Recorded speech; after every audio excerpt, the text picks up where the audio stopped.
अर्थसंकल्पीय अधिवेशनाचा आजपासून तिसरा आठवडा सुरू होतोय। शेतकऱ्यांच्या प्रश्नावरून विरोधक सरकारला घेरण्याच्या तयारीमध्ये आहेत। लाडकी बहीणवरून आज गदारोळ होणार आहे। अर्थसंकल्पावरील चर्चेला अर्थमंत्री अजित पवार उत्तर देणार आहेत।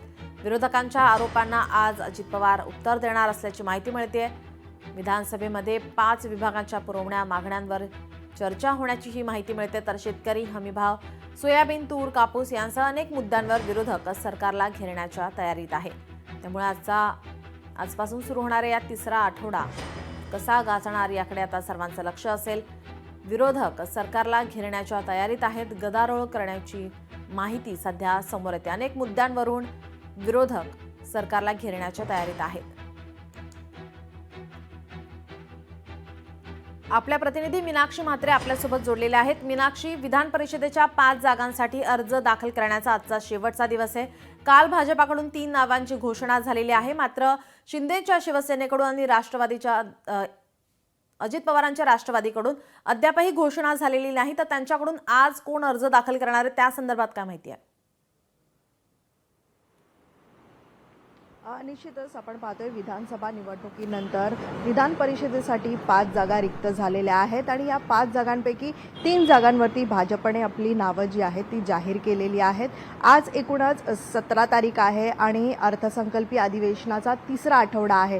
आज खरं तर अर्ज भरण्याचा दिवस आहे आणि आज राष्ट्रवादी अजित पवार यांच्या पक्षाकडनं कोण अर्ज भरतं याकडे सगळ्यांचं लक्ष आहे। त्यासोबतच शिवसेना शिंदे यांच्या पक्षाकडून कोण नेमका अर्ज भरतंय। मात्र प्रामुख्याने जर पाहिलं तर राष्ट्रवादी अजित पवार यांच्या पक्षाकडनं सुरुवातीला जिशान सिद्दीकी यांच्या नावाची चर्चा होती। सोबतच उमेश पाटील जे पूर्वीचे जे प्रवक्ते आहेत त्यांच्या नावाची देखील चर्चा होती। मात्र दाट शक्यता जी आहे ती उमेश पाटील यांच्या नावाची वर्तवली जात आहे। खरं तर आपण पाहिलं तर स्थानिक स्वराज्य संस्थेच्या निवडणुका राज्यातील सध्याची जर परिस्थिती पाहिली ओबीसी आणि ओबीसी विरुद्ध मराठा असं वातावरण असताना मात्र उमेश पाटील यांच्या गळ्यामध्ये विधान परिषदेची माळ पडण्याची दाट शक्यता वर्तवली जात आहे। तरी सुद्धा मात्र पक्षामध्ये एका वरिष्ठ नेत्याची त्यांच्या नावाला विरोध असल्याचं देखील कळत आहे। सोबतच आपण पाहतोय की जिशान सिद्दीकी बाबत जर पाहिलं तर बाबा सिद्दीकी हत्या प्रकरणानंतर मात्र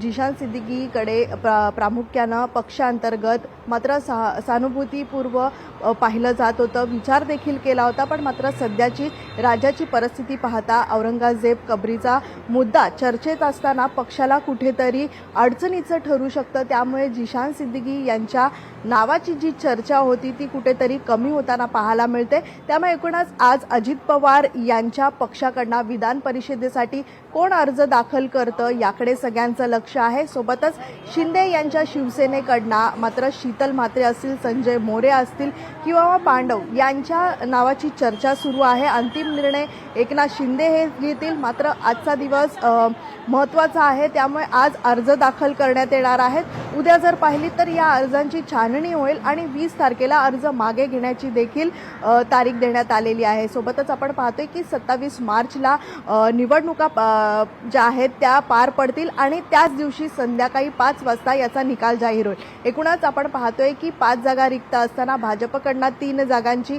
नावं जी आहेत ती जाहीर करण्यात आलेली आहे। त्यामुळे राहिलेला म्हणजेच राष्ट्रवादी अजित पवार यांचा पक्ष आणि शिवसेना शिंदे यांच्या पक्षाकडनं आज या एक जागांची नावाची घोषणा जाहीर करण्यात येऊ शकते। जी नक्कीच, अर्ज कोण भरणार याकडे लक्ष असणारच आहे। मात्र आजचा आपण जर पाहिलं तर अर्थसंकल्पीय अधिवेशनाचा तिसरा आठवडा आहे। अनेक मुद्द्यांवरून विरोधक आक्रमक आपण पाहतोय गेल्या 2 आठवड्यांपासून। आज सुद्धा शेतकऱ्यांच्या प्रश्नावरून त्याचबरोबर लाडकी बहीण योजनेवरून विरोधक सरकारला घेरण्याच्या तयारीत आहेत। निश्चितच आपण पाहतोय की मागच्या 2 आठवड्यामध्ये राज्य सरकारच्या अनेक प्रश्नांविरोधात विरोधक जे आहेत ते सभागृहामध्ये आक्रमक होताना पाहायला मिळाले। मात्र एकूणच अर्थसंकल्प मांडल्यानंतर अजित पवार आज उत्तर देताना देखील पाहायला मिळतील। सध्या राज्याची जी परिस्थिती आहे, आर्थिक परिस्थिती आहे हे देखील सांगताना पाहायला मिळतील। सोबतच आपण पाहतोय की विरोधक अनेक मुद्द्यांना धरून आज सत्ताधाऱ्यांना घेरण्याचा प्रयत्न करतील. मात्र लाडकी बहीण योजनेसंदर्भात 2100 रुपये देण्याची जी काही सरकारकडनं माहिती देण्यात आली होती, वक्तव्य जेव्हा सरकारकडनं करण्यात आलं होतं, त्यानंतरपासूनच आपण पाहतोय की अधिवेशनाच्या पहिल्या दिवसापासूनच विरोधक या मुद्द्याला धरून आहेत. सोबतच शेतकऱ्यांचे अनेक प्रश्न आहेत, सोयाबीन, कापूस किंवा मग वीज बिलासंदर्भात. मात्र एकीकडे आपण पाहतोय की शेतकऱ्यांच्या आत्महत्याचे जे आकडे आहेत ते देखील वाढताना पाहायला मिळतात. मात्र ह्या सगळ्यांना धरून आज विरोधक पुन्हा एकदा आक्रमक होताना पाहायला मिळतील. जी नक्कीच, अजित पवार याला उत्तरही देणार आहेत. या सर्व घडामोडींवरती आपलं लक्ष असणार आहे. तुर्तास धन्यवाद आपण दिलेल्या माहितीसाठी.